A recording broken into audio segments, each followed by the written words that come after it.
gràcies per ser aquí. Veig que ha generat interès la presentació i la discussió d'aquesta guia per l'acreditació de les titulacions oficials de grau i de màster.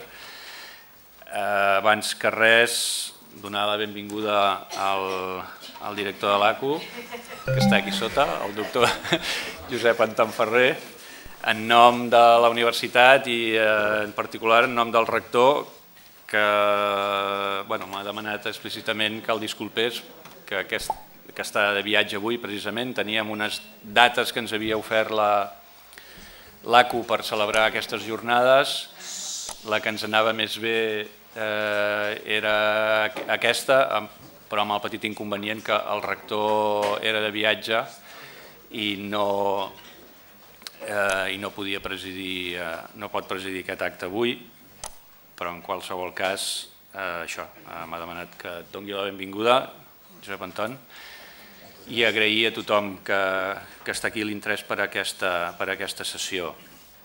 Com sabeu, de fet, ara em deia el director que de totes les sessions que ha organitzat o està organitzant l'ACU per a aquesta presentació, de fet som els primers, diríem, és la primera universitat en la que se celebra aquesta sessió.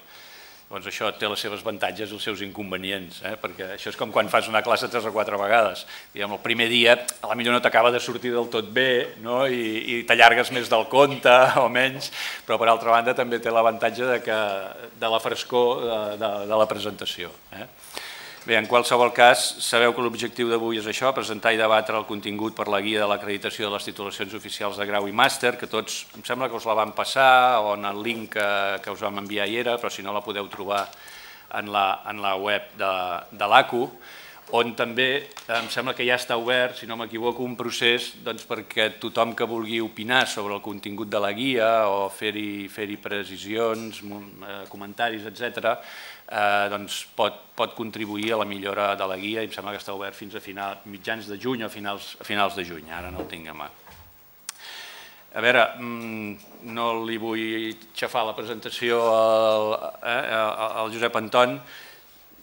L'acreditació, en el fons, és un element final dintre del que és tot el marc nou d'assegurament de la qualitat que en l'espai d'educació, en l'espai europeu d'educació superior, ens hem dotat. A la Universitat Oberta vam començar aquest procés amb el manual del sistema de garantia interna de la qualitat que ja vam estar treballant durant l'any 2008-2009 i que vam aprovar en Consell de Direcció cap al juny del 2009. Aquest element de l'acreditació és com la finalització dintre d'aquest procés sempre continu de la qualitat d'aquest sistema de garantia interna de la qualitat respecte a les titulacions. I per tant és un procés que sempre és ongoing, un procés que no s'acaba mai. És un procés, no diria circular, perquè llavors sempre tornaríem al mateix punt, sinó un procés en espiral, per dir-ho així. És a dir, que anem donant voltes en aquesta mena de cercle hermenèutic, però que sempre va ampliant-se de cara a la millora de la qualitat de les titulacions que oferim. Els que esteu aquí, els que estem aquí, ja comencem a tenir una certa experiència amb el que són els processos de verificació, en el que són els processos de seguiment i ara, a poc anirem entrant en els processos d'acreditació, que en el fons, tal com explicarà el director, és la culminació d'aquest seguiment que anem fent cada any. Després de la presentació tindrem oportunitat de comentar, per tant jo ja no dic res més, li deixo la paraula al director i us animo a que al final de la sessió, si hi ha preguntes, si hi ha aportacions, tenint en compte que nosaltres som una mica especials, diríem, en tant que universitat dintre d'aquests processos i que a vegades fins i tot, per què negar-ho, tenim la sensació que en algun moment, quan algun que ens visita li hem d'explicar les coses una mica amb més detall perquè entengui com fem les coses, tot així, al final, si teniu preguntes o comentaris, evidentment tindrem un bon debat. Endavant, Gerard. Moltes gràcies. Dobles, en primer lloc per poder estar aquí, en segona per deixar-me començar amb vosaltres, o sigui que avui fareu una mica de conillets d'índies de veure si aquesta presentació funciona o no, perquè també el que busques és que hi hagi una manera fluida de comunicar les idees. Bé, jo començaré fent-vos una mica una idea, passarem més o menys per aquestes 10 etapes. Començaré fent una mica de repàs del que ha estat aquests 3 anys del marc de verificació perquè tingueu una idea del volum de feines, perquè una de les coses que sembla que aquells que escriuen les lleis ignoren és que complir les lleis val diners, per tothom, per les universitats i per les agències. I per tant en aquests moments hem de ser molt realistes i veure de tots aquests processos els que podem dur a terme o no. Després parlarem de quin és el marc legal de l'acreditació, algunes coses que he posat d'això del marc reglamentari per donar-vos notícia dels últims moviments que s'estan fent a nivell de Ministeri i agències, el document que hem elaborat les agències, que n'hem dit estàndards i directius per l'acreditació, el document aquest de REACU i finalment la concreció en la nostra guia d'acreditació. I després de presentar-vos la guia, que us la presentaré diguem-ne com una guia de lectura, però donant per suposat que vosaltres us la llegireu en calma, o sigui, com a bon professor no us ho explicaré, us explicaré com ho heu d'estudiar. Una mica parlar del focus de l'avaluació externa, de les coses que estem fent preparant l'acreditació, parlar una mica de Windat, fer-vos una fotografia del balanç global de la previsió de títols que nosaltres veiem que s'han d'acreditar en els propers anys, que cada universitat té el seu també, però nosaltres hem fet el global, i després parlar del procés aquest de difusió i millora. Bé, en primer lloc, mireu, això és el balanç amb nombre d'expedients actualitzat, si no m'equivoco, a mitats d'aquest mes, el 16 del 4, dels expedients que durant els cursos 2010-2011. Sabeu que el decret 1393 només deixava verificar ANECA, no va ser fins la modificació del 2010 i per tant nosaltres vam començar a verificar el curs 2010-2011.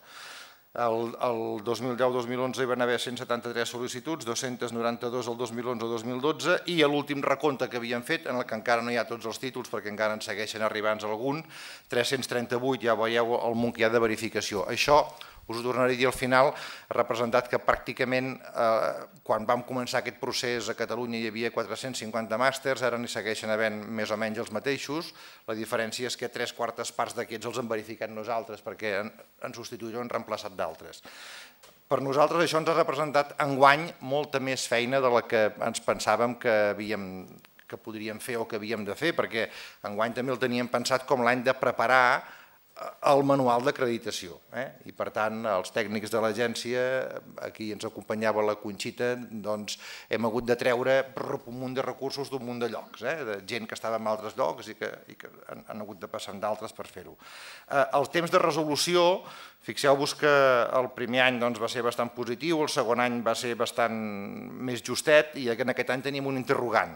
Tenim un interrogant i algú de vosaltres devia rebre cap allà a finals de gener una carta meva recordant-vos que com que el termini de resolució dels informes de verificació són 6 mesos, aquells títols que entressin després del 31 de gener no es podíem garantir que abans del juliol estessin fets. És un tema que ens preocupa. És curiós perquè en aquest cas, a diferència del que parlarem després, el silenci administratiu és negatiu, però transcorreguts els 6 mesos mai ningú ve dient «Oh, l'hem perdut», sempre brilla l'esperança de que encara arribarà l'informe.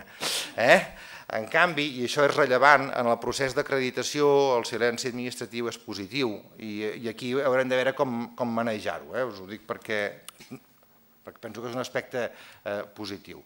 El cost del procés, les coses valen diners perquè nosaltres tota la feina la fan comissions i les comissions les convoques, les reuneixes, els que són de més lluny els hi pagues el bitllet d'avió o el bitllet de tren, si es queden a dormir aquí no els deixem dormir al carrer, els fiquem en un hotel i a més els hi paguem poc però dietes per l'assistència a les comissions. Perquè us feu una idea, no tenim encara les xifres de l'exercici 2013, però exercici tancat del 2011 i del 2012, per això el nombre d'expedients no coincideix exactament, perquè allí us parlava de cursos acadèmics, aquí us parlo d'anys fiscals. El que costa verificar un títol són el que ens costa a nosaltres uns 800 euros per expedient i 30 hores de tècnic. si divideixo el total del que ens costa la nòmina per les hores disponibles, perquè nosaltres treballem per projectes i totes les hores assignem en un projecte en un altre, el preu mitjà de l'hora de l'agència són unes 35 hores. De fet, si algú treballa en temes de consultoria i coses d'aquestes, sabeu que quan compres hores amb una consultora, doncs habitualment te'n cobren més, perquè, esclar, a part de pagar les persones s'han de guanyar la vida, però aquest és el sense costos indirectes. Això vol dir que el cost real de verificar un títol se'n va de l'ordre dels 2.000 euros. En el nostre pressupost això són diners, això són hores, que són les hores que van a nòmina, i aquesta és una reflexió que nosaltres fem perquè nosaltres estem per treballar, som part del sistema, els nostres diners surten del mateix lloc que surten els diners de les altres universitats, surten o de les taxes que paga la gent o dels diners del govern, i per tant ens agrada ser clars en el tema del rendiment de comptes i ens preocupa sobretot perquè dintre de l'exercici de l'acreditació hauríem de poder fer un cert acte singular d'una manera més o menys raonable, que és el tema de les avaluacions externes, que no es pot fer sense una certa capacitat econòmica. Bé, el marc legal no cal que us el recordi massa perquè el coneixeu, és el 1393, que diu algunes coses que estan bé i d'altres que potser no ho estan tant o com a mínim són impossibles o pot ser que siguin impossibles. Primer fixa que els títols s'han d'acreditar els 4 o els 6 anys en funció de si són en graus o màsters. Quan llegiu el 1393 hi trobeu moltes més especificitats d'aquí el procés de verificació perquè es va fer pensant en la verificació i això de l'acreditació és una cosa que es veia molt llunyana. Fixeu-vos que una de les coses que diu és que les agències establiran conjuntament els protocols d'avaluació necessaris per la verificació i acreditació d'acord amb estàndards internacionals. Fixeu-vos el curiós que és això. El decret del 1393 fixa en un annex exactament quines han de ser els detalls de la memòria de verificació. Parla dels estàndards amb els quals quins són els temes importants. Fins i tot el doctorat té un altre annex on fixa criteris i en canvi aquí d'acreditació, com que ho escrivien i pensaven ja ho farà qui vingui, diu ja reuniran les agències i ho faran. Ho haguérem pogut fer també per la verificació, haguérem pogut dir per verificació ja reuniran les agències i fixaran els criteris i potser haguérem tingut un aplicatiu més senzill del que tenim o haguérem pogut expurgar coses que nosaltres també al cap de 3 anys de fer-les servir veiem que no són tan necessàries i que potser podrien simplificar molt el procés. Respecte al tema dels terminis, el que diu és que la universitat corresponent farà la sol·licitud d'acord amb el procediment i terminis que hagin establert les comunitats autònomes. I aquí hi ha un altre tema que el decret preveu que les diferents comunitats autònomes, per tant en aquest cas la Generalitat, pogués fixar procediments i terminis. I de fet, a mi em sap greu que en altres llocs s'hagi fet i nosaltres encara no ho hàgim fet, malgrat les vegades que li hem marcat a la Direcció General, perquè el fet de fixar procediment i terminis te permetria, per exemple, no sé, fixar una mica més els períodes en els quals treballem o fins i tot alguns problemes que avui en dia formen gran part de les discussions del FIC, de la CEPO, de la Comissió de Promoció i Ordenació Acadèmica, traslladar-les aquí. Vull dir, si hi ha una preocupació sobre la sostenibilitat del nombre d'alumnes, potser més val parlar-ne quan saps quants alumnes s'han matriculat, no només quan estàs pensant que faràs un màster en el que potser s'hi matricularan 15 o 20 alumnes o 5 o 10, a vegades discussions d'aquestes. Però el més important d'aquest procés és que la legislació preveu i no es canviarà, almenys ara per ara, que la universitat fa la petició i el silenci administratiu és positiu. Per tant, vol dir que, de fet, si tinguéssiu algun títol que enguany ja fes els 4 anys, ja ho podríeu demanar i com que no tindríem temps de respondre, ja el tindríeu acreditat. No rieu perquè és així. No rieu perquè és així. Vull dir-te, perquè el que està escrit és que la universitat ho demana i que al cap de 4 mesos s'ha de respondre. Perquè el decret que ens van prometre de pròrroga tots estem d'acord en què ha de sortir, però encara no ha sortit. Sembla que és sortir de forma imminent. Assenyalo algunes de les coses que us deia impossibles i sembla que ho corregirem per una altra via, que és cas que hi hagi acreditació negativa. Cas que hi hagi acreditació negativa, el decret deia el títol s'esborra del RUC. No, home, no, els hi hem dit 1000 vegades, el títol no s'esborra del RUC. El RUC és això del Registro de Universidades, Centros i Títulos. Com que aquesta gent, entre nosaltres, saben pocs idiomes, esclar, el de RUC els hi sonen amb ells molt normals, però quan penso que el títol s'inscriu en el RUC, penso, me cago en nen, quin munt de RUCs que hi deu haver en aquest RUC, vull dir-te. Però, per exemple, el tema de que un títol, en cas que no s'acrediti, no pot desaparèixer del registre, en tot cas ha d'aparèixer una data de vigència. Aquest títol va ser vigent des d'aquí, perquè aquest és un problema que ja estem tenint amb els màsters que hem canviat per d'altres màsters. Eren perfectament vigents quan eren vigents. I el fet que no els seguim fent no vol dir que no vagin ser vigents quan els van fer. Llavors, el que us deia, la Generalitat és competent per fixar els procediments i els terminis i el Ministeri està impulsant el protocol a cursa. La setmana passada teníem reunió d'aquesta comissió que en diuen cursa, que és Comissió Universitària per a la Regulació del Seguimiento de les Acreditacions. Va néixer fa gairebé 4 anys, ja amb l'anterior govern, en aquell moment se va entendre més com una comissió que la volien fer per actuar conflictes, ara de fet està actuant una mica com a comissió d'enllaç entre agències, ministeri i universitats, perquè fins i tot amb l'antiga configuració del Consejo de Universidades, on hi havia el Consejo de Universidades que reunia les universitats i en la conferència general hi havia una comissió mixta d'enlace. Ara, com que no hi és, això ens funciona bé. Qui hi ha en aquesta comissió? Doncs, perquè ho vegeu al Ministeri, els directors generals d'Andalusia, Múrcia, Balears i País Basc, les universitats de Sevilla, de Màlaga, la Pública de Navarra, la Pompeu i la Europea de Madrid, i després com a agències hi som ANECA, ACU, ACSUC, la de Castella i Lleó i la d'Aragó, Agència de Calidad de Prospectiva Universitària d'Aragó. Hem estat treballant amb una cosa que va impulsar el Ministeri a través de l'ANECA, que en diuen el protocolo, que intenta ser un document entremig del que diu el decret i el que finalment ha dit el document que hem elaborat les agències, que és aquest document final d'estàndards i directius per l'elaboració. El protocol vol fixar alguns procediments i terminis, doncs, per exemple, suggereix que les diferents comunitats autònomes adoptin amb una resolució quins seran els terminis amb els quals se podran presentar l'acreditació i vol suplir algunes llacunes del 1393. Jo no m'hi sento còmode amb aquest protocol, he fet el possible perquè sigui el menys dolent possible i no m'hi sento còmode perquè entenc que el que s'hauria d'haver fet és modificar el 1393, però no volen modificar el 1393, sinó que mitjançant el protocol volen resoldre alguns problemes o crear-ne d'altres, perquè van i demanen informe a l'advocat de l'Estat, i l'advocat de l'Estat se li ocorre dir que quan tinguem títols interuniversitaris l'única agència que és competent en tot el territori nacional és ANECA, i que llavors, fins i tot amb pànic per ANECA, que diu, home no, que entre les agències ja ho havíem parlat, que hi ha un tema de reconeixement mutus,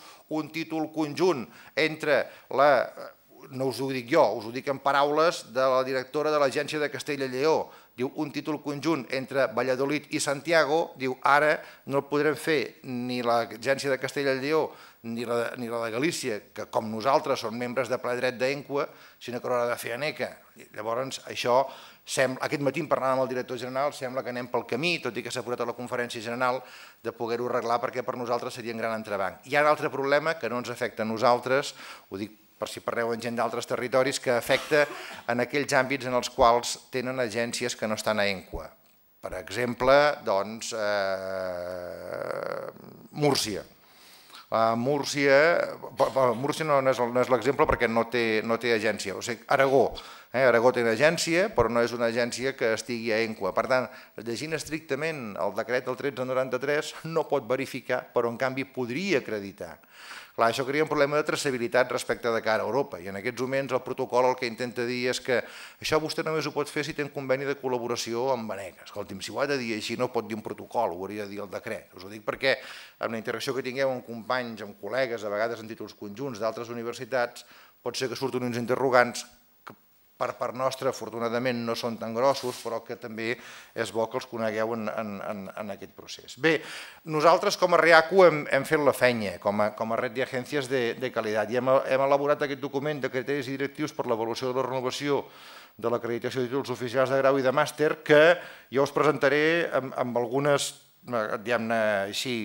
còpies directes del document, perquè és un document en el qual nosaltres hi hem treballat molt. De fet, aquest document l'hem treballat fonamentalment primer entre ACU i ANECA i després l'hem presentat a l'altre conjunt d'agències. Què és el que han fet en aquest document? Doncs, de manera paral·lela al que són els estàndards i directrius de l'Espai Europeu d'Educació Superior, intentar fixar quins són els grans criteris que s'han d'utilitzar a l'hora d'acreditar els títols organitzats en 3 dimensions.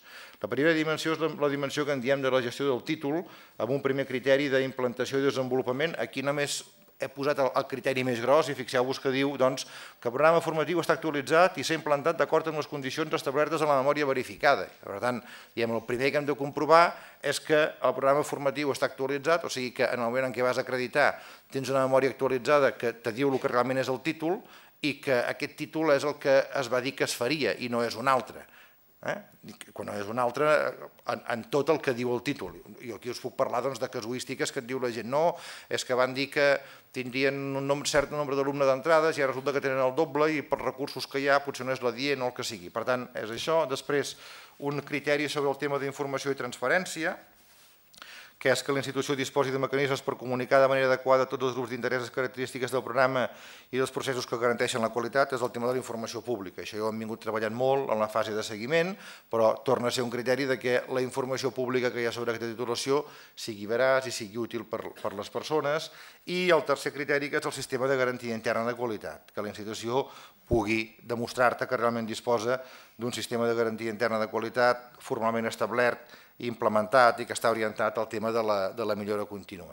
Per tant, aquesta primera part és una primera part que si simplement, o sigui, totes veureu que si simplement s'ha fet el que hi havia a la mora de verificació, és una part una mica més formal. Abans d'explicar-vos les altres, us diré que sobre aquesta primera part ANEC està intentant donar-hi un cert contingut i el que en el seu moment va ser el programa Audit, també sentireu que en aquests moments està parlant de certificar el sistema Audit, de certificar els sistemes de garantia interna. I sé que hi han fet algunes jornades en les quals han anat explicant el tema de certificació de garantia interna.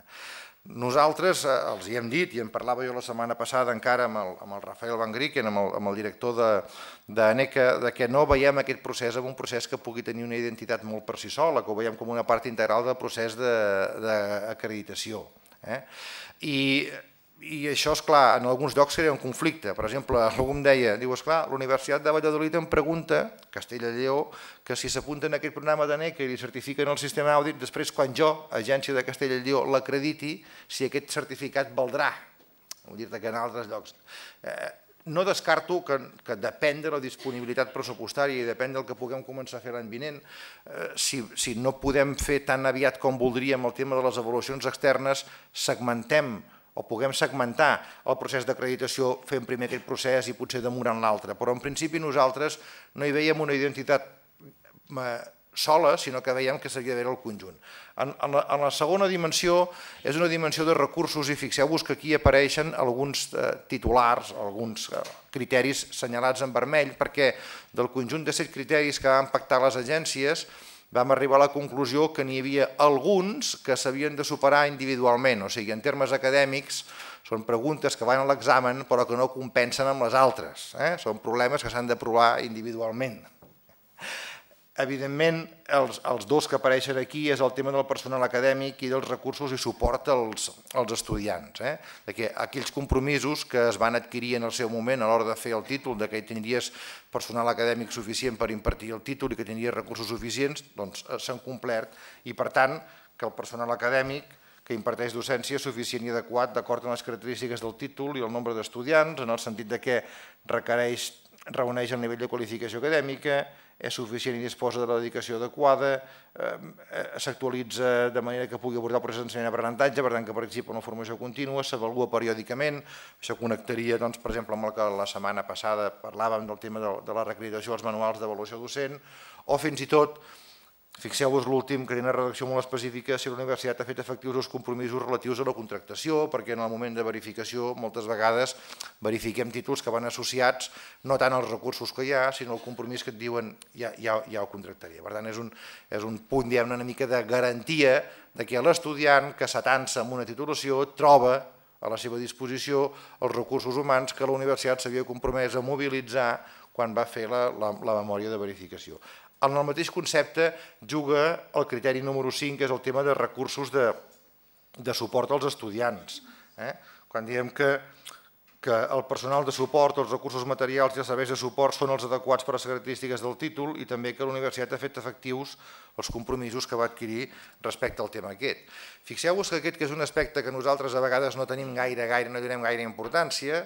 La setmana passada estava a Praga en una reunió de de l'ENQUA, i gent de la QEA i de l'agència britànica em deien, esclar, diu, aquests aspectes per nosaltres ara són crítics. Per què?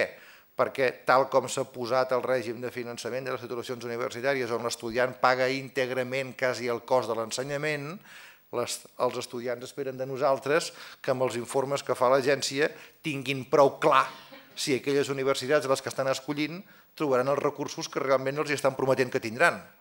Per tant, el fet d'haver pujat les taxes tal com les han posat els hi ha fet créixer molt més el paper aquest de defensa del consumidor, de garantia de defensa del consumidor. Perquè de fet hi ha alguns conflictes que van més enllà que no pas aquí, van més al tema genèric de defensa del compromís que tu has adquirit a l'hora de prestar un servei amb un altre. I les dues últimes dimensions, la 6 i la 7, són els resultats d'aprenentatge. Esclar, un pla d'estudis al cap i a la fi es dissenya per assolir uns resultats d'aprenentatge, per agafar les persones i proporcionar-los un training. De fet, en algun moment vam estar dient, home, potser aquest és l'únic apartat imprescindible, el de resultats d'aprenentatge. El que passa que, esclar, els resultats d'aprenentatge estan molt lligats a que l'alumne, a part que ell hagi treballat, que hagi tingut a la seva disposició els recursos materials i humans. I per tant, en la part de resultats d'aprenentatge, doncs això que els resultats d'aprenentatge són coherents amb el perfil d'egresso, que li van voler posar aquest nom, de la titulació, amb les competències de la titulació, per tant que aquelles competències que es van posar realment s'han assolit, i que tenen el nivell esperat segons marca el MECES. Fixeu-vos que el tema aquest del nivell, de quin nivell tenen els estudis, semblava que fos irrellevant al començament perquè diuen, sí, farem un grau, farem un màster, però el MECES ha començat ja a jugar, el decret del MECES, perquè el conflicte, o protoconflicte, perquè no crec que hagi arribat a ser conflicte, que hi havia, per exemple, amb el grau de Medicina, que siguin un grau molt llarg de 300 crèdits, portava els estudiants sense un cert nivell on hi havia una reclamació de dir, escolti'm, el nostre nivell de formació, per més que en diguin grau, segurament ja és com de màster, se solucionarà via MECES, se solucionarà dient aquest títol, que tot i que li hem dit només grau, però de fet té el nivell de màster. Per tant, aquí hi ha un tema que en els graus no tant, però en la part dels màsters potser això ens obligarà de cara al futur distingir més entre que no tots els postgraus potser han de ser màsters, perquè simplement no tenen nivell de màster, és una bona oferta de postgrau, però no és necessàriament un nivell de màster. I finalment els indicadors de satisfacció, que aquests sí que deliberadament els vam deixar fora dels punts vermells, més que res perquè ningú com nosaltres aquí a Catalunya té dades com les que tenim a UNEIX, per tant no hi ha una certa traçabilitat o serietat en poder veure aquestes dades, però també perquè a l'hora de fer les memòries es van posar, no diria mentides, perquè només menteix qui ho vol fer, però unes bones intencions que en acabat potser no han anat acompanyades amb la realitat, allò de quin tant % d'estudiants acabarà la carrera i coses d'aquestes. Això és el que trobareu dins de la guia de l'acreditació. Evidentment, a veure, dins de la nostra guia d'acreditació, ho trobareu primer, ho trobareu en l'apartat número 3, precedit per una introducció, per un apartat 2 sobre l'organització i planificació de l'acreditació, on tornem a posar damunt de la taula la idea que veiem el centre com a unitat d'acreditació perquè no veiem possible fer visites a cadascun de les titulacions, sinó que el que és l'àmbit disciplinar, entenent per centre el que la universitat entengui per centre, en el sentit que a vegades hi ha universitats que diuen no, és que l'escola de doctorat me la miraràs com a centre.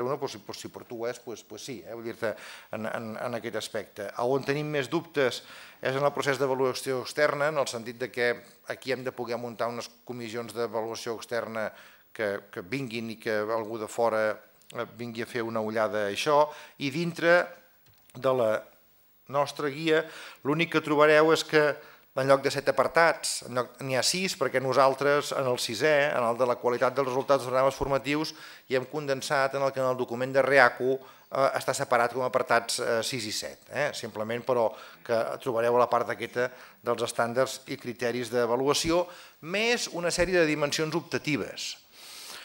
I això us ho he d'explicar una mica en calma. Per què hem posat en aquest document una sèrie de dimensions optatives que estan només anunciades, semidesenvolupades, però només semidesenvolupades? Perquè quan vam estar fent la prospecció de quins són aquells temes importants que podien aparèixer en una fase d'acreditació.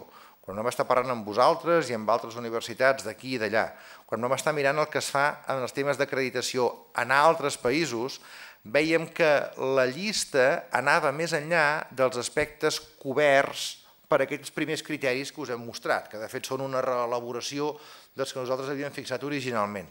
Però, esclar, segurament van més enllà perquè hi ha països on ja fa temps que han començat a fer acreditació i quan has fet una primera ronda, una segona ronda d'acreditacions, busques aquells aspectes extra perquè ja no tornaràs. La segona vegada que vas a una facultat, que vas a un centre, no tornes a preguntar pel professorat, ja saps quin professorat hi ha. La segona vegada que vas a un centre ja saps quines instal·lacions físiques hi ha, quins recursos hi ha. Llavors, això és el que trobareu dins de la guia de dimensions optatives, que evidentment és una desiderata, però és una mica el full de ruta d'aquelles dimensions que pensem que en futures edicions poden entrar en joc. I dic en futures perquè segur que no entraran en aquesta. D'aquestes dimensions, hi havia primer la dimensió de l'avaluació dels aprenentatges, de quin és l'esforç que ha fet cadascuna de les titulacions en sofisticar una mica més l'avaluació dels aprenentatges i si realment allò que avaluem és el que hem dit que volíem assolir o no. Després, dos aspectes, i dels que queden potser van lligats una mica de dos en dos, l'aspecte de la internacionalització i l'aspecte d'investigació-docència, perquè normalment on hi ha una bona interacció, la recerca és internacional, per tant on hi ha una bona internacionalització acostuma a haver també una bona recerca, però són aspectes diferents. Després el tema de la sostenibilitat dels programes del centre. La sostenibilitat no ha estat mai un criteri que nosaltres hàgim posat en el forefront a l'hora de verificar els títols. Ens hem mirat la qualitat del programa acadèmic i hem dit que un programa amb pocs alumnes pot ser molt bo i un programa amb molts alumnes pot ser molt dolent, tot i que en acabat potser un és menys sostenible que un altre perquè una cosa és el negoci i l'altra és la qualitat del producte. I finalment el tema del valor afegit de les titulacions. Per això, perquè a futur sabem que el tema de la sostenibilitat ha d'entrar, per això hem tingut sensibilitat i hem dit sí, farem de cara a futur tema com les acreditacions temàtiques, les acreditacions de xarxes temàtiques en diferents àmbits disciplinars, o el tema dels títols conjunts amb universitats de fora d'Espanya, o els programes de temes d'estudi a Broad. Per això hem acceptat alguns encàrrecs, però no sé si amb vosaltres s'ha donat el cas que algunes vegades el vicerector se m'hagi tensat i m'hagi dit escolta'm, ens interessaria acreditar aquest tema o aquest altre, i li he dit mira, escolta'm, per nosaltres ara això no toca, vull dir, és una cosa que a futur sí que veiem que ens pot interessar, que ens interessarà perquè d'altres ho estan fent, però d'altres ho estan fent perquè abans ja han fet el que ara nosaltres just començarem a fer i per tant anem sorprenent una mica en calma. I finalment dins del document hi trobareu l'informe de rúbriques. Sí, el model conceptual de l'acreditació, per això feia desaparèixer el document, perquè aquest document no apareix aquí per no res, aquest document apareix perquè nosaltres teníem un model molt clar i jo, com que sóc un home de pissarra i com que aquí no m'ho posat pissarra, el que vaig fer va ser clavar-ho en un full Excel, perquè a més de ser un home de pissarra sóc un home de números i quan he de fer una taula molt complicada, encara que només siguin lletres, ho fico en una taula d'Excel, no fos cas que s'hagués de sumar alguna cosa. I llavors aquí veureu una mica l'esquema. Esclar, nosaltres hem dit, escolteu, una acreditació és un document que respon a algunes preguntes que són rellevants per a algú. És un document que quan algú llegeix li respon a alguna pregunta que es fa sobre l'acreditat. Per tant, vam posar en el mig quines preguntes volem respondre quan acreditem un títol. I aquestes preguntes, com estan lligades amb quines dimensions s'organitzen, evidentment, però sobretot com estan lligades amb els estàndards europeus. Què diuen els estàndards i guidelines que són els temes crítics? I a l'esquerra del tot, quins són els stakeholders interessats en la resposta d'aquestes preguntes. No només hem de respondre preguntes que siguin rellevants per la pròpia universitat, evidentment que és un dels stakeholders, del producte universitari, del títol universitari. Hem de respondre preguntes que siguin rellevants pels estudiants, que siguin rellevants pels governs, per les administracions, que siguin rellevants pels empleadors. Clar, aquestes preguntes que volem respondre per respondre preguntes, quan tens una comissió a la que li portes una documentació, li portes evidències, amb quines evidències ho hem de fer? I per tant ens hem preocupat que les preguntes que plantegéssim no només fossin rellevants per la gent de l'esquerra, sinó que també estessin basades en evidències que teníem o que hem anat generant. Per això en dèiem que teníem una visió integral i conjunta del marc de verificació. I per tant, Quan formulàvem aquestes preguntes, ens preguntàvem quines evidències usarem per respondre a aquestes preguntes. Apareixen en el procés de verificació? Les hem anat recollint en el procés de seguiment? Les haurem de potser fer aparèixer en el darrer informe de seguiment, allò que dèiem que seria una mica l'autoinforme, o potser són aquells aspectes singulars que només poden aparèixer en un procés d'avaluació externa. En un procés d'avaluació externa, per exemple, quan portes un altre acadèmic és quan pots parlar més de resultats d'aprenentatge. Per exemple, jo que soc de l'àmbit de l'enginyeria química, si me'n vaig avaluar un títol del meu àmbit i veig el que fan els alumnes, tinc una percepció de si allò és el que jo esperaria d'aquells alumnes o no. En canvi, si em porten en un altre àmbit, en un àmbit de la història, no veuré si aquelles realitzacions que fan són realment rellevants o no. Per tant, hi ha algunes coses que només te'n pots formar una opinió amb certs actes. Clar, quines evidències s'usaran? Evidentment, les evidències que hem generat en aquest procés, però també evidències que ja s'han anat generant dintre del sistema. I aquí, l'altre dia, preparant precisament la meva intervenció a la jornada aquesta de reacreditació dels manuals d'avaluació docent, me'n donava compte que els sexennis i els quinquennis d'avaluació docent, que és una cosa que hem anat fent per altres motius, també t'aporten informació rellevant i que et poden ajudar a la presa de decisions i que ho hem d'integrar de forma natural. I quina mena de respostes volem donar? I aquest és l'altre aspecte crític. El procés d'acreditació teníem clar que no volíem que fos només un procés de sí o no, de passa o no passa, sinó que volíem que fos un procés que detectés si hi havia defectius, si hi havia títols als quals els havíem de dir home, això no pot continuar d'aquesta manera, això és irremediable, aquest títol no pot continuar tal com és, l'has de fer completament diferent, per tant no t'acreditem, però que el sí tingués un valor afegit, tingués el valor afegit de que pogués sortir un sí amb propostes de millora, per tant que l'acte d'acreditació fos un acte també de millora de les titulacions, que fos un sí normal o que fos un sí en el que sortissin identificades bones pràctiques i que, per tant, que poguessin guiar les universitats una mica cap a l'objectiu i cap a la meta de l'excel·lència. Per tant, que l'acreditació no fos una activitat que d'entrada la gent percep com a útil, però que a la llarga va perdent valor perquè ja saps que aprovaràs l'examen, sinó que seguís tenint l'enfoc aquest d'acreditació per la millora, acreditació per l'excel·lència, acreditació per apuntar una mica més alt. I això és curiós que nosaltres ho pensem aquí, i per exemple era un dels temes que jo veia que la setmana passada que estàvem discutint amb altres agències tornava a sortir, de com els processos d'acreditació, quan són només de sí o de no, amb el temps es van devaluant perquè la gent ja sap que passarà l'examen. Per tant ja no representa per ells cap challenge, cap meta, cap esforç addicional. Fet d'aquesta manera nosaltres preteníem aconseguir que l'acreditació fos reconeguda en l'espai europeu i per tant fos un instrument d'internacionalització. El certificat d'acreditació que us emet IACU ha de tindre les seves arrels en els estàndards europeus perquè quan ho ensenyis a una altra universitat europea puguin entendre que estem parlant de les mateixes coses que a ells els preocupen, perquè el document d'estàndards en guidelines és un estàndard compartit. Pensàvem que evidentment havia de ser rellevant per als stakeholders. Vèiem que fent-ho d'aquesta manera era una acreditació integrada i jo també en deia integral, integrada en el sentit que està basada en la verificació i que fins i tot a la llarga podria substituir d'alguna manera la verificació.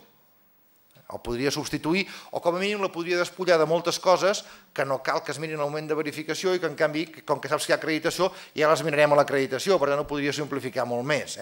Així tenir pensat el pla d'estudis, això és normal que abans de començar un títol ho exigeixis, però altres coses les pots diferir perquè són més típiques de l'acreditació.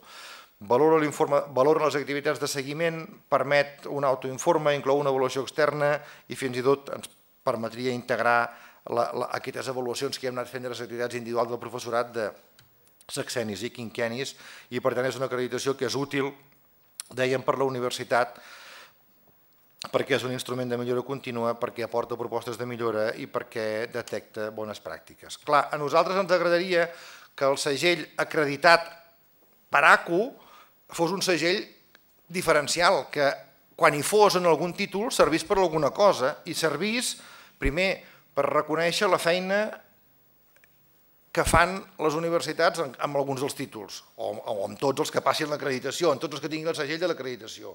Per tant, primer hi ha un reconeixement, hi ha un reconeixement i una aportació a la millora dels títols internament, però externament també perquè aquells estudiants que, entre cometes, comprin aquest títol tinguin una garantia d'un ensenyament de qualitat. d'un ensenyament d'una qualitat com a mínim contrastada. No vol dir que altres no ho siguin, però com a mínim no hi ha ningú que pugui donar aquest segell, que asseguri la formació de ciutadans i professionals competents, per tant que també sigui un document que és rellevant per les persones que han acabat contracten. Que és rellevant per les persones que han acabat contracten, que evidentment contribueixi a la transparència i al rendiment de comptes de les universitats i que ens permeti reforçar el lideratge dins de la societat. Això jo ho tenia escrit des de feia molt de temps, veient les coses que passen fora de la universitat, us he de dir que si totes les institucions públiques només fossin tan dolentes com nosaltres, però no més, aquest país fora collonut. Perquè és evident que hi ha coses que no les fem gaire bé, però ho sabem i intentem millorar-les. I els nivells de corrupció i de desídia que hi ha en altres institucions públiques, jo a les universitats no les veig. Ho dic perquè això, com que tenim les portes tancades aquí ho hem de dir, però d'aquí en fora hem de dir que som molt bons i que l'any vinent serem millors. I que ni punt de comparació amb el que fan segons quins d'altres. Llavors, què trobarem en el document? Doncs primer els estàndards amb un enunciat clàssic, amb un enunciat amb cadascun dels estàndards. Doncs, per exemple, les activitats de formació i avaluació són coherents amb el perfil de formació de la titulació. Els resultats d'aquests processos, els estàndards, si no els enteneu d'aquesta manera, fiqueu un interrogant al final, que és la pregunta que volem respondre. Estan escrits en forma afirmativa. I trobareu la llista de les evidències que volem fer servir per avaluar aquests estàndards. I trobareu més o menys una guia de, quan tinguem un del comitè d'avaluació externa, quines són aquelles qüestions que estem suggerint que el comitè d'avaluació externa formuli a l'universitat. Per això se'n diu qüestions per les audiències, pensant que hi hagi una audiència amb un extern. I finalment una proposta de redactar el grau d'assoliment, que això és el que trobareu en l'informe de rúbriques. S'ha fet un esforç molt gran de proposar rúbriques concretes perquè les comissions d'avaluació no facin redacció lliure, que en acabat en el temps et seria difícil comparar l'informe de 4 anys més tard amb l'informe de 4 anys abans, sinó que hi hagi una sèrie de rúbriques estàndard que sigui això, sigui unes que corresponen a s'assoleix en qualitat i per tant detecten bones pràctiques, s'assoleix parcialment i per tant surten una llista de propostes de millora, o bé no s'assoleix perquè es detecten dèficits que no són esmenables. Això és el que trobareu dins del document, us demanem que us el mireu, que us el llegiu en calma i, com us explicaré al final, tenim un procés obert perquè aquestes consultes no només les facin els vicerectors o les unitats tècniques, sinó que qualsevol unitat universitària pugui fer-hi les seves aportacions. Ens preocupa que aquest sigui un model sostenible o fer-ne un model sostenible. Clar, aquí jo us torno a repetir la reflexió que hem fet diverses vegades. A Catalunya hi ha d'ordre d'uns 900 títols. És inviable pensar en una avaluació externa per cada títol fins i tot en un cicle de 6 anys, perquè voldria dir fer-ne 150 a l'any. En canvi, el que sí que entenem que és viable és que si a Catalunya més o menys hi ha uns 150 centres, doncs muntar comitès externs que arribessin a les universitats un per centre, a un ritme de més o menys uns 25 per any. Fixeu-vos que, a més, si penseu 25 per any, nosaltres faríem 25 avaluacions. Quantes us tocarien a vosaltres? Doncs compteu. Les més grans, quantes ens hi tocaran per any? Potser 3. Doncs mira, 3 a la UB, 3 a l'Autònoma, 3 a l'UPC ja són 9. A les mitjanes, 2. Vull dir, farem una llista d'aquesta manera, te'n tocaran 1 o 2 a l'any, que per una universitat, o 3, del volum de l'UOC, dius, és una cosa raonable. Mentre que per una altra més gran n'hi tocaran més i nosaltres també pensem que és una cosa, diguem-ne, al nostre abast. D'altra banda, per què els centres? Home, els centres no només comparteixen l'àmbit disciplinari, sinó que també comparteixen probablement el sistema de garantia interna, una part del professorat, dels recursos materials i, per tant, hem tingut sempre un model sostenible en focus amb el centre. Això, que els he repetit N vegades quan hem parlat a la comissió cursa amb el tema del decret, no hi ha manera de que vagin més enllà i segueixen amb la llista dels titulets que els hi toca o que no els hi toca i només us puc dir que dimecres de la setmana passada en el document aquest de protocol de cursa deia les visites s'hauran de fer, en el cas dels màsters, com a mínim quan faci 2 anys que ja estan en marxa, i en el cas dels graus, com a mínim quan faci 3 anys que estan en marxa. I jo els hi vaig dir, si voleu ho podeu deixar escrit, però jo ja us dic que això ho incompliré, perquè quan vagi a un centre m'ho miraré tot. I si hi ha un màster que en lloc de fer 2 anys només ne fa un, també me'l miraré, perquè no hi tornaré. Bueno, algun que ja va veure que ho havia dit tantes vegades, que potser li devia fer llàstima, va dir, bueno, pues mejor lo quitamos. Dic, bueno, pues quítalo si quieres. No, us ho dic perquè entengueu que a vegades aquesta mentalitat pràctica de quines coses podem fer no tothom les té. Sobretot no les té qui no paga, que això també és una cosa que ho veus. El Ministeri legisla però no paga i cada vegada necessitem més ajuntar que qui fa les lleis sigui qui posa els diners i qui posa els diners, allò tan vell que deien els pagesos de qui paga mana. És una certa salut democràtica, que només manin els que paguen. Esperem que la disminució del volum de verificacions ens permeti, a nosaltres i a vosaltres, utilitzar part dels recursos que avui es dediquen a verificació per fer sostenible el procés d'avaluació externa i d'acreditació. Hi ha uns punts suspensius, perquè ara ve l'amenaça, o bé haurem de posar una taxa per la verificació. Perquè com l'any vinent no puguem alliberar els recursos que pensem que podrem alliberar per fer acreditació, doncs haurem de fer pagar la verificació. Ho enteneu quin és el problema? A veure, nosaltres com vosaltres hem patit retalls pressupostaris, fent-ses l'any 2012 havíem acumulat una reducció del 25% del pressupost, si us heu mirat l'últim editorial, enguany ens ha vingut un regal del 17% addicional. Per tant, en aquests moments estem una mica concentrant-nos en les qüestions essencials i l'essencial entenem que ara és poder fer l'acreditació. Per preparar l'acreditació, i aquí jo estic molt content de poder dir el que diré ara, perquè una de les coses que ens preocupava quan vam començar aquest procés és que vèiem que hi havia moltes memòries que perquè venien del procés de verificació express, perquè venien d'altres formats. Escolteu, en el curs 2013-2014, o sigui, el proper curs acadèmic, quan hàgim acabat la feina que tenim enguany damunt de la taula, només un 10% dels títols de màster provindran del procés de verificació express. Només un 10% del títol. I un 75% dels títols ja són títols que hem verificat nosaltres, que hem verificat a l'agència, perquè s'ha fet una completa renovació, per tant s'ha fet un esforç molt important, heu fet un esforç molt important les universitats, per una cosa o per una altra, actualitzar la informació. La llàstima és que aquesta informació estigui en aquest aplicatiu infame de la seu electrònica del Ministeri que no ens permet percebre'l com a nostre, perquè en algun lloc ha d'estar escrit el que és un títol, hi ha d'haver traçabilitat del que és un títol.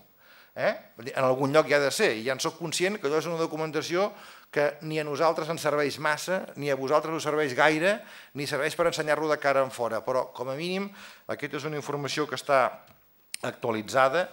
L'altra cosa és sobre el tema de la informació pública. Una de les millores importants que hem observat al comparar el procés de seguiment d'aquests 2 últims anys és com ha millorat la informació pública dels indicadors i del desenvolupament operatiu dels títols, però encara pensem que hi ha camí a recórrer amb el tema de la informació dirigida als futurs estudiants i a la informació sobre el perfil del professorat.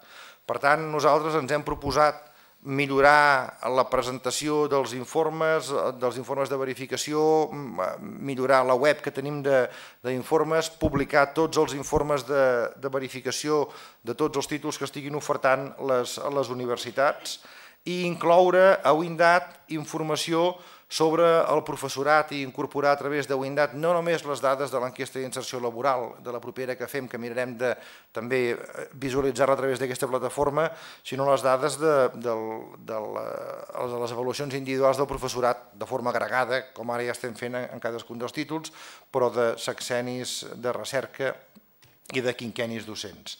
Evidentment, per preparar l'acreditació, nosaltres enteníem que Windat era un instrument clau de transparència i de publicitat de les dades. Pels que no ho coneixeu, ara aquí no sé si funcionarà el link, el que abans li preguntava. No, potser ho tinc a la següent. De primera, Windat dic que ens fa diferents perquè el Ministeri està intentant muntar el SIU, el Sistema Integrador d'Informació Universitària. Informàticament pot ser que ho tinguin muntat, el que no sé fins a quin punt són conscients que no n'hi ha prou en tindre la informàtica, sinó que ha de ser un sistema en el qual les dades que aboquen les universitats se les creguin. I el Ministeri tinc la impressió que va molt de pressa, intenta que al mes de novembre o el desembre estiguin les dades consolidades del curs anterior i l'experiència de 10 anys amb un eix és que se pot fer una primera bocada de dades en aquestes dates, però després, més tard, s'han d'arribar i s'han de consolidar. Aquest procés és un procés que està més madur amb les universitats públiques, que són les que van començar més aviat, amb universitats com la UOC no està tan madur, però jo us convido que feu l'esforç adient per poder-vos incorporar en aquesta dinàmica.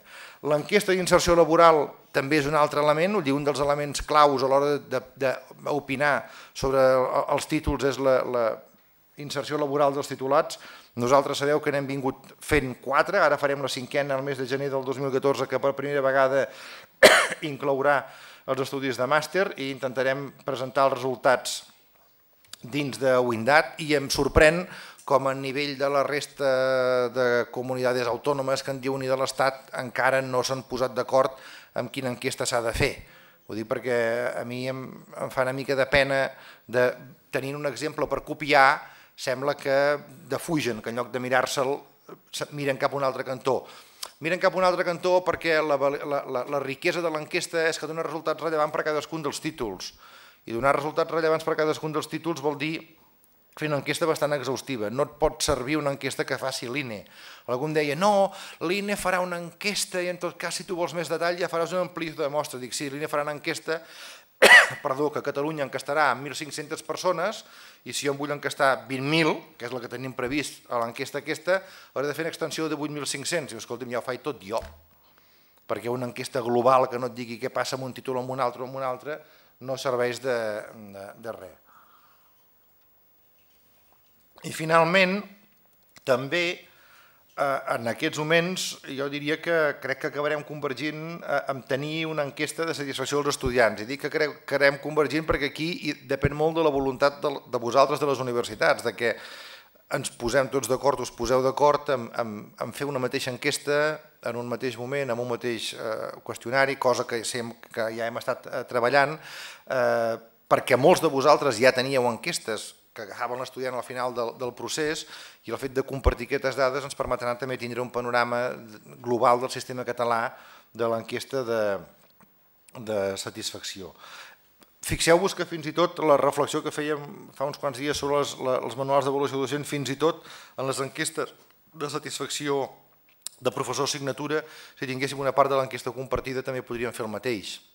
Unes preguntes que apareguessin a totes les universitats les podríem abocar en un repositori comú i saber si aquella pregunta típica de, què sé jo, vull dir, estàs prou satisfet amb com el professor t'explica les coses, doncs veuríem quina resposta tens aquí, allà i acollar i en altres llocs. La que trobava jo més divertida i més equivocada, jo us ho dic de l'enquesta de la meva universitat, era aquella en què a l'alumne li preguntàvem: tens l'impressió que el professor, amb la presentació que fa, aporta els últims avenços en el seu àmbit disciplinari? I ella pensava, però si els alumnes no ho saben, això, punyeta, per què ho estem preguntant? Ho dic perquè a vegades te'n dones compte que, clar, una enquesta, perquè tingui validesa, l'has de mantenir amb el temps, però a vegades amb el temps te'n dones compte que coses que et semblava que podien ser molt rellevants, dius, ostres, això no pertoca aquí, per tant, també les hem d'anar millorant. Us deia, Windat, jo us convido a que xafardegeu dintre...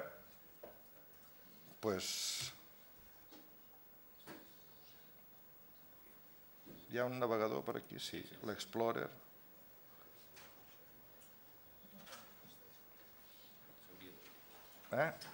Aquí. No, mira, estava intentant... Aquí.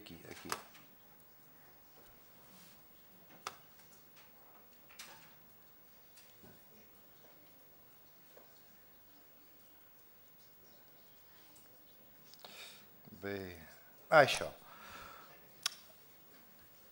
A Windat hi ha dades de totes les titulacions que han ofert les universitats a Catalunya des de 10 cursos enrere, més o menys.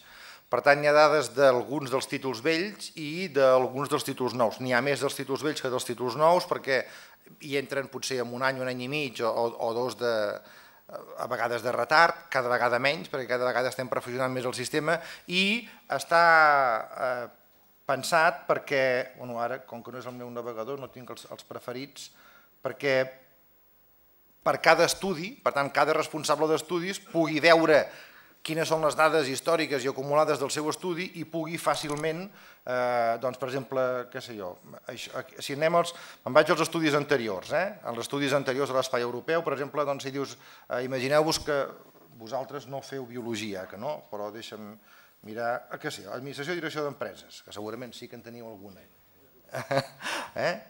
Doncs em diu, escolta'm, què hi ha d'administració i direcció d'empreses? Doncs aquí veus alguns indicadors que són els agregats per un curs acadèmic de tot Catalunya d'administració i direcció d'empreses, però si vas a la pestanya titulacions pots anar-te mirant una per una l'administració i direcció d'empreses Bueno, clar, no hi és perquè no hi havia dades carregades dels títols vells, ni dades carregades de la UOC, que és el que us deia, la necessitat d'accelerar una mica aquest procés. Doncs, de la que feia la UB, l'Autònoma, la Pompeu, la Rovira, Girona, Lleida i Vic. La UNED no. La UNED és de les poques universitats, junt amb la Menéndez Pelayo, que depèn directament del Ministeri i per tant nosaltres no ens transmet dades, no ens les dona i no els hi hem demanat mai. I no els hi hem demanat mai. Suposo que deuen aparèixer en el SIU, en el Sistema Integrado d'Informació Universitària. Suposo que deuen aparèixer en el SIU. No ho sé. Jo el del SIU no ho he vist. L'únic que us puc dir és que les universitats catalanes sí que s'han posat d'acord i han dit que no enviarien dades al SIU de forma individual i envien les dades d'un eix. Per tant, les dades d'un eix, s'aboquen un eix i en acabat van al SIU. Si agafeu un títol en concret, i per tant aquí vol dir que en podeu agafar qualsevol, per exemple, obrir una pestanya nova, doncs vol dir que te'n pots anar a veure què era Administració i Direcció d'Empreses a la Universitat de Barcelona i que pots veure per un curs determinat quin era el nombre d'alumnes, aquí en el curs 10-11 no n'hi ha, però per exemple en el curs 8-9 els alumnes que entraven, quina demanda hi havia en primera preferència, en segona preferència, en tercera preferència, quin era el total de demanda, quines eren les places ofertades, quines eren les vies d'accés dels alumnes, quina era la nota d'accés dels alumnes.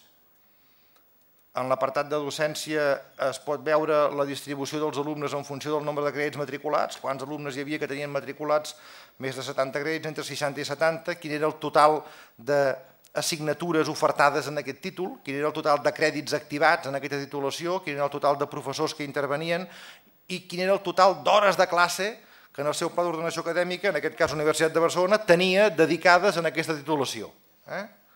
Després, en la part de professorat, es pot veure, a veure, agafem el curs 8-9, doncs,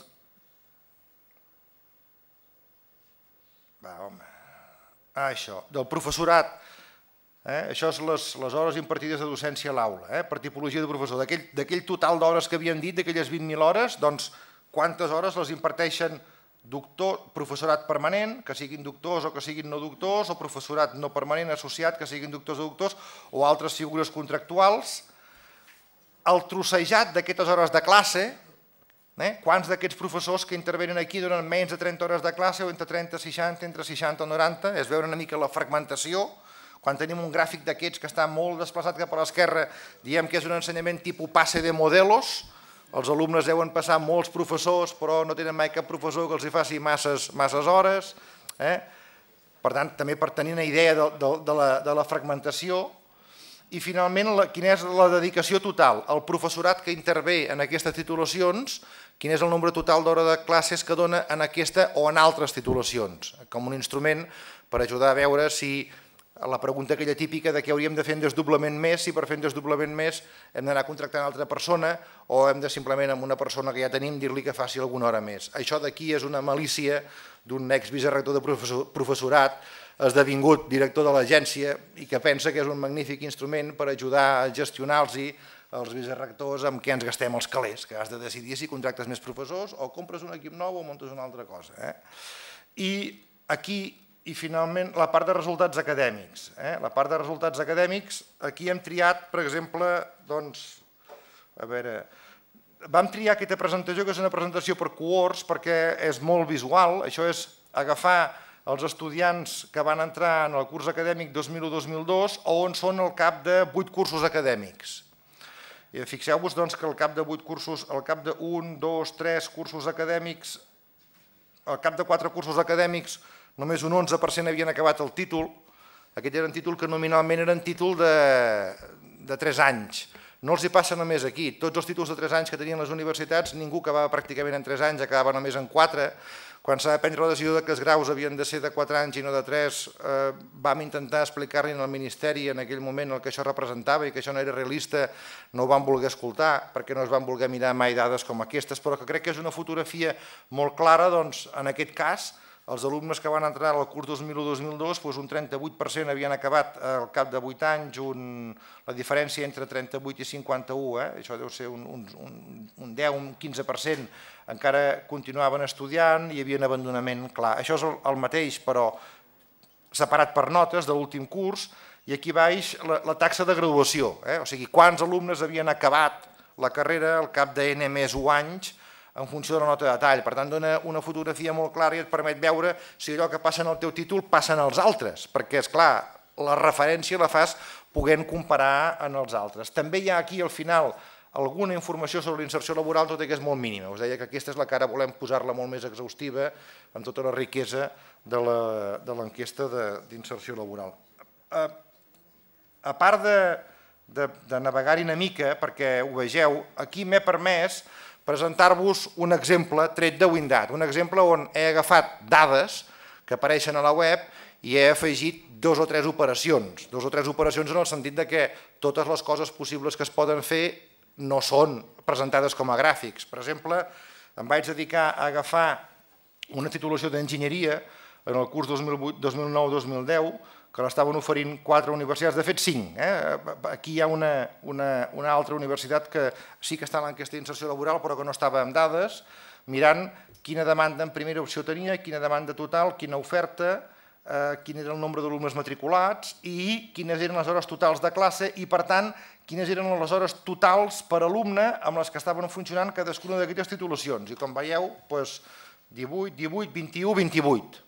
N'hi ha que es gasta més hores de professor, n'hi ha que se'n gasta menys en funció de l'organització docent que tingui.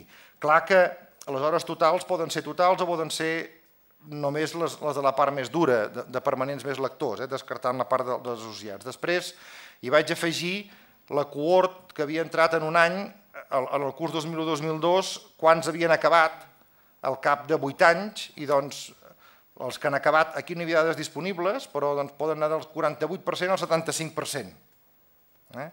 I per tant, quan es mira la taxa de graduació i es mira el nombre d'alumnes titulats, un pot tornar a refer aquestes xifres i mirar les hores totals per titulat, perquè al cap i a la fi el que fem ho fem perquè hi hagi titulats.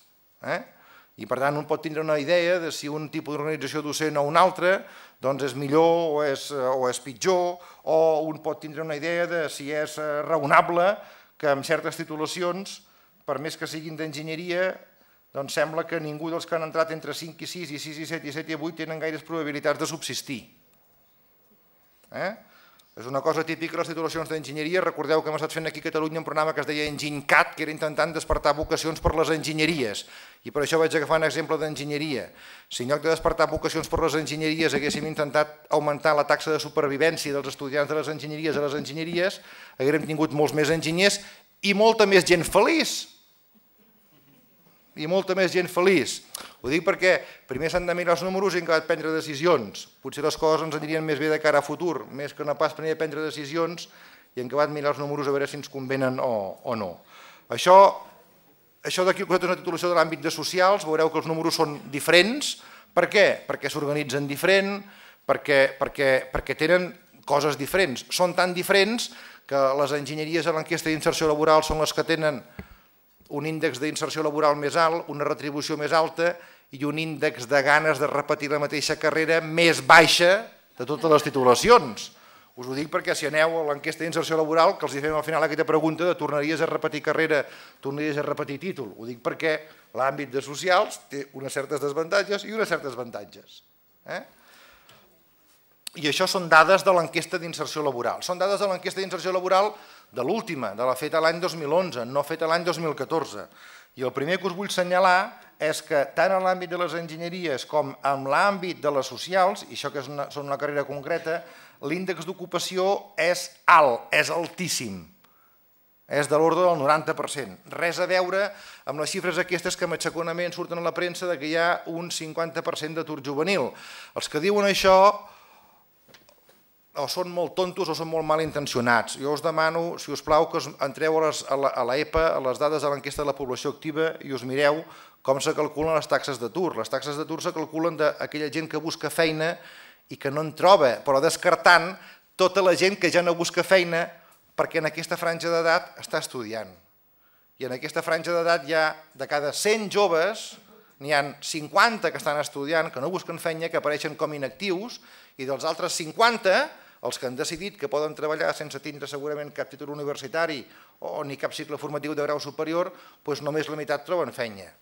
Voleu que us digui una cosa? Sí que és preocupant, però em preocupava molt més quan tota aquesta franja d'estudiants sense formació, 10 anys enrere, trobaven feina a Mansalva i hi havia universitats. Jo recordo una vegada una taula rodona amb la rectora que s'ha mort, amb la Montserrat Casas de la Universitat de les Illes Balears, queixant-se com tenien la taxa més baixa de captura d'estudiants de 18 anys perquè a les Illes Balears els joves de 18 anys s'anaven a l'estiu a treballar al turisme, a l'hivern a treballar a la construcció i quan se'n donaven compte que havien arribat al seu sostre eren uns amargats als 25 o als 30 anys. Ho dic perquè és molt important de dir que quan farem una nova enquesta segurament aquestes taxes d'ocupació no les tindrem, hi ha una crisi generalitzada, els universitaris també estaran més en atur que estaven el 2011, però estaran molt menys que els que no ho són i fent feines que s'adeqüen molt al seu perfil, que és l'altre mite, que els universitaris estan, no sé, allò, rentant plats al McDonald's. Doncs escolti'm, si n'hi ha algun que ho fa perquè li agrada, no li podem evitar, però majoritàriament no, perquè fixeu-vos que a l'enquesta d'inserció laboral preguntem, per fer la feina que fas et van exigir el teu títol? I fixeu-vos quins tants percents, 33, 54, 50, 47, 60, i fas funcions pròpies o no, o et van exigir un títol universitari, els únics que, havent-nos exigit un títol universitari, fan funcions no pròpies, és aquesta franja aquí verd clar, o que fins i tot van entrar en un lloc on ni els van exigir el títol ni fan funcions universitàries. I n'hi ha pocs, n'hi ha pocs. Mireu-vos en calma. Bé, el que us deia, satisfacció, el repetiries carrera, mireu que el repetir carrera sempre aquí és molt més alt que aquí. Fins i tot hi ha universitats que el que tenen més alt és repetir universitats. Sabeu que s'ho passen de conya en aquella universitat. No, jo us ho dic perquè busqueu-la i la trobareu. Si teniu, no li envieu. Si teniu fills amb edat d'enviar-los allà, no els hi envieu. S'ho passaran de conya, no sé si treballaran. Porteu-los a una altra universitat que no tingui un campus tan atractiu, perquè és curiós que a vegades inverteix el tema del campus. Bromes a part, que em sembla que les hem de posar, però ens hem de mirar en sèrio les dades perquè tenir una formació universitària és necessari pel país. No hi ha cap país de la Unió Europea que tingui taxes altes de desenvolupament, que tingui menys del 50% dels joves de 18 anys que entrin a la universitat. Qui es pensa que es pot ser un país desenvolupat amb menys d'això és que no està llegint dades a l'Eurostat, si us plau que les llegeixi. Una altra cosa és com ho hem de fer, si ho podem pagar, però no és imaginable.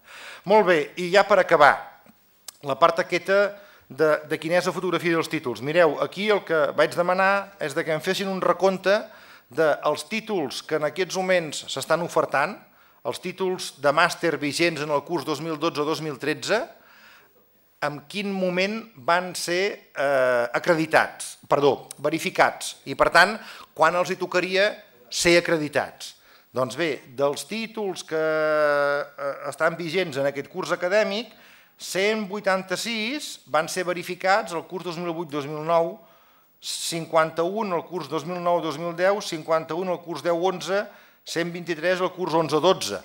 Ara, més o menys, van fer una estimació que potser n'hi ha uns 140, o sigui, del conjunt dels que estem verificant ara, n'hi ha com uns 140 que són reverificacions de títols antics, per tant, vindran a restar d'aquests 186 d'aquí, i quan finalitzem aquesta campanya, més o menys, que ens creiem que ens quedarem en una situació, clar, això no ho tinc universitat per universitat perquè no hi he entrat, però ho podríem fer, en una situació en la que ja quedarien 45 títols que van ser verificats el curs 2008-2009 i que segons els nostres comptes haurien de ser acreditats en el curs 13-14.